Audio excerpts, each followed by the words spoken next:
I always thought I would know. I thought that when a marriage ended, really ended, there would be signs you could not miss. Raised voices, slammed doors, tears, the dramatic unraveling that you see in films and read about in other people's stories. I thought I would see it coming. I did not see it coming. Because my husband did not leave loudly.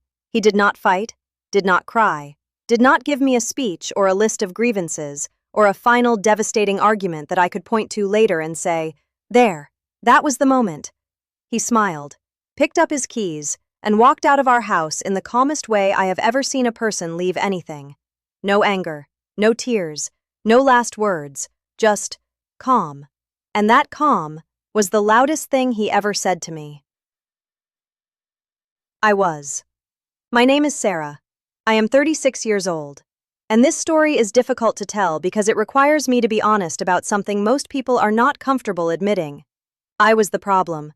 Not entirely, not in every way. Relationships are complicated, and blame distributed evenly across two people is rarely the full picture. But in the ways that mattered most, in the daily texture of our marriage, in the patterns we had built and the habits we had settled into, I was the problem. I did not know that for a long time. I know it now. My husband's name is James. We had been married for 7 years, together for 9. He was 38, steady and patient, and the kind of man who meant what he said and said very little he did not mean. He was also, and I understand now what a gift this was and how poorly I treated it, endlessly tolerant. Not passive, not a pushover, but genuinely, constitutionally willing to extend grace in situations where other people would have drawn lines long before. I mistook that tolerance for permanence. I thought because he always stayed, he would always stay. I was wrong. The marriage we had built. From the outside, our marriage looked solid. We owned a home. We had shared friends. We took holidays together and laughed at the same things, and had the kind of easy domestic rhythm that reads as contentment from any reasonable distance. And there was contentment in it. Real contentment. I do not want to rewrite our history into something it was not. But underneath the contentment, running quietly beneath the surface of our ordinary days, was a dynamic I had never examined closely enough to name. I dismissed James. Not dramatically, not cruelly, not in ways that were easy to identify and address. I dismissed him in the small accumulated ways that are so much harder to see, because each individual instance is too minor to confront and too frequent to ignore. I dismissed his opinions in conversations with friends, not always, but often enough to be a pattern. I finished his sentences in ways that were not completions, but corrections. I made decisions about our shared life and presented them as conclusions rather than conversations. I treated his feelings about things as obstacles to be managed rather than perspectives to be considered. And when he raised any of it, gently, carefully, in the way James raised everything, I told him he was being sensitive. I told him that so many times. The night before he left. The night before James left, we had an argument. I want to be honest about what kind of argument it was. It was not extraordinary. It was not the worst argument we had ever had.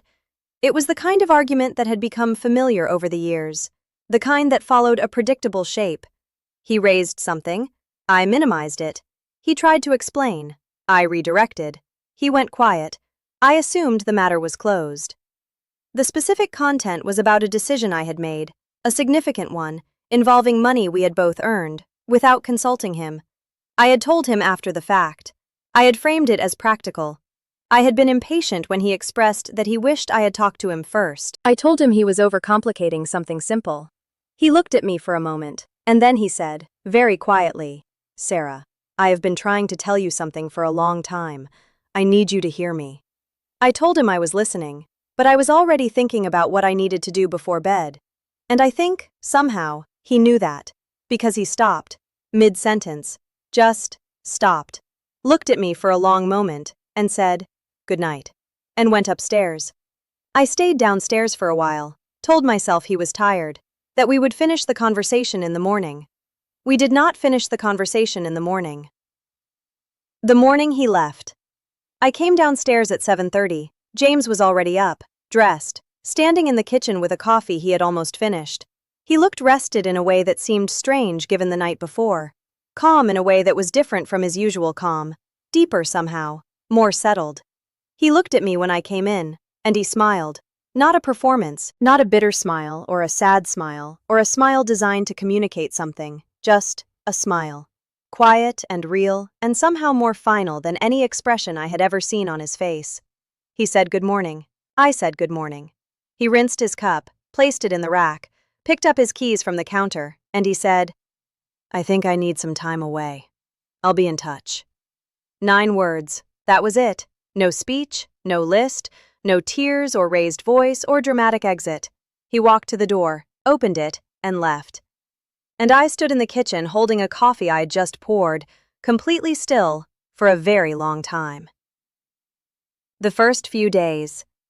I told myself it was temporary, that he needed space, that this was James processing in the way James processed, by stepping back, getting perspective, returning when he was ready to talk.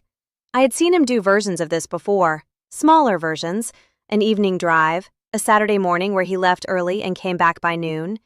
This felt different, but I told myself it did not. I texted him that afternoon, casual, not panicked. He replied, brief and warm, said he was okay, that he needed a few days.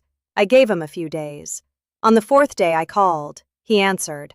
We talked for 20 minutes. He was kind. He was present. He asked how I was. He did not say he was coming home. On the 7th day I asked him directly, "When are you coming back?" And he said something I had not been prepared for. He said, "Sarah, I don't think the question is when. I think the question is whether.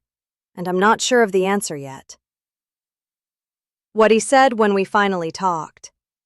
We met in person 2 weeks after he left. A coffee shop, neutral ground, the kind of choice that told me he had thought carefully about the setting, which told me he had thought carefully about everything.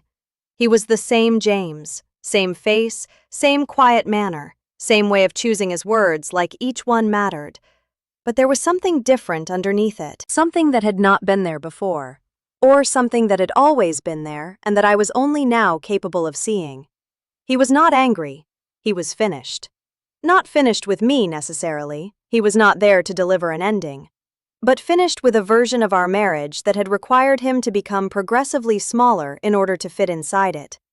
He told me things he had been trying to tell me for years. He told me what it had felt like to be dismissed consistently by the person who was supposed to know him best. What it had felt like to raise something real and watch me redirect it before it had fully landed. What it had felt like to say, "I need you to hear me," and understand from my eyes that I was already somewhere else. He said, "I didn't leave because I stopped loving you.